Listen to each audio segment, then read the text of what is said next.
ఐకమత్యం అంటే మనం తుమ్మెద మీద రాయి విసిరితే తుమ్మెద పారిపోతుంది. అదే తేనె తుట్టె మీద విసిరితే మనమే పారిపోవాలి. ఇద్దరూ కొట్టుకుంటే ఒక్కరే గెలుస్తారు. రాజీ పడితే ఇద్దరూ గెలుస్తారు. మెట్టల విలువ వేలలో కానీ వేసేది కాళ్ళకి. కుంకుమ విలువ రూపాయలలో కానీ పెట్టుకునేది నుదుటిపైన. విలువ ముఖ్యం కాదు, ఎక్కడ పెట్టుకుంటామనేది ముఖ్యము. ఉప్పులాగా కటువుగా మాట్లాడేవాడు నిజమైన మిత్రుడు. చక్కెరలాగా మాట్లాడి మోసగించేవాడు నీచుడు. ఉప్పులో ఎప్పుడూ పురుగులు పడ్డ దాఖలాలు లేవు. తీపిలో పురుగులు పడని రోజూ లేదు. ఏడుస్తూ ఈ లోకంలో అడుగెడుతావు, ఏడిపిస్తూ ఈ లోకాన్ని వదిలి వెళ్ళిపోతావు. రమ్మన్నా సన్మార్గంలోకి ఎవ్వరూ రారు, వద్దన్నా చెడు మార్గాన్నే ఎంచుకుంటారు.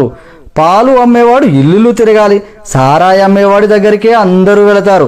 పాలల్లో నీళ్లు కలిపినావా అని అడుగుతారు, ఖరీదైన సారాయిలో నీళ్లు కలిపి తాగుతారు. పెళ్లి ఊరేగింపులో బంధుమిత్రులు ముందు, వరుడు వెనకాల. శవయాత్రలో శవము ముందు, బంధుమిత్రులు వెనకాల. శవాన్ని ముట్టినందుకు స్నానం చేస్తారు. మూగజీవులను చంపి భుజిస్తారు. కొవ్వొత్తులను వెలిగించి చనిపోయిన వారిని గుర్తు చేసుకుంటారు. కొవ్వొత్తులను ఆర్పి జన్మదినాన్ని ఆచరిస్తారు. హే మానవా, పుట్టినప్పుడు జాతకము, మధ్యలో నాటకము, చావగానే సూతకము, అయినా ఆగదు జనుల మధ్య కౌతుకము. కష్టమొస్తే భగవంతుని కొలుస్తావు, ఆయన నీకు రాబోయే కష్టాన్ని ఆపడు.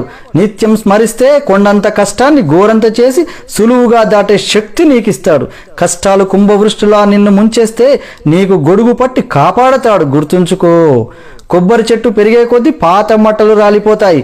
జ్ఞానం కలిగే కొద్దీ తన పర భేదాలు తొలగిపోతాయి. పుండు మానితే పొలుసు అదే పోతుంది. పుండు మానకుండానే పొలుసు పీకేస్తే పుండు తీవ్రమై రక్తం కారుతుంది. జ్ఞానసిద్ధి అంచెలంచెలుగా కలగాలి, ఆత్రపడితే లాభం లేదు. సముద్రం అంత సమస్య వచ్చిందని దిగులు పడకు, ఆకాశం అంత అవకాశం కూడా ఉంది. తలెత్తి చూడు ముందు. నీపై నీకు నమ్మకం కావాలి. నీపై నమ్మకం నీకు బలం, నీపై అపనమ్మకం అవతల వారికి బలం. నీ బలం ఎవరికీ తెలియకపోయినా నీవు బతికేయచ్చు.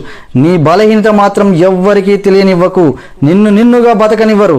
మరణం అంత మధురమైనదా? ఒక్కసారి దాన్ని కలిసిన వారు వదిలిపెట్టలేరు. ప్రకృతి కూడా అదంటే ఎంత పక్షపాతం. ప్రాణం పోయిన జీవుల్ని నీళ్లలో తేలుస్తుంది, ప్రాణం ఉన్న జీవుల్ని నీళ్లలో ముంచుతుంది. నీ పరిసరాలను ఎంత శుభ్రంగా ఉంచినా నీకు అనారోగ్యం రావచ్చు. బుద్ధి అనే ఆసుపత్రిలో ఆలోచనలు అనే వైద్యుడు నీ రోగాలను తగ్గించగలడు. వాటిని ఆరోగ్యంగా ఉంచుకో. వెంటరాని ఇంటిని ఒంటిని రోజు కడుగుతావు, నీ వెంట వచ్చే మనసును ఎప్పుడు కడుగుతావు? నిజాయితీ పరులు సింహం లాంటి వాళ్ళు. సింహం కూర్చోటానికి సింహాసనం ఎందుకు? అదెక్కడ కూర్చుంటే అదే సింహాసనం. నిజమైన నిజాయితీ పరులకు గుంపు అక్కర్లేదు. పండు తింటే అరిగిపోతుంది, తినకపోతే ఎండిపోతుంది. జీవితం నువ్వు ఖుషిగా గడిపినా, భయపడుతూ గడిపినా కరిగి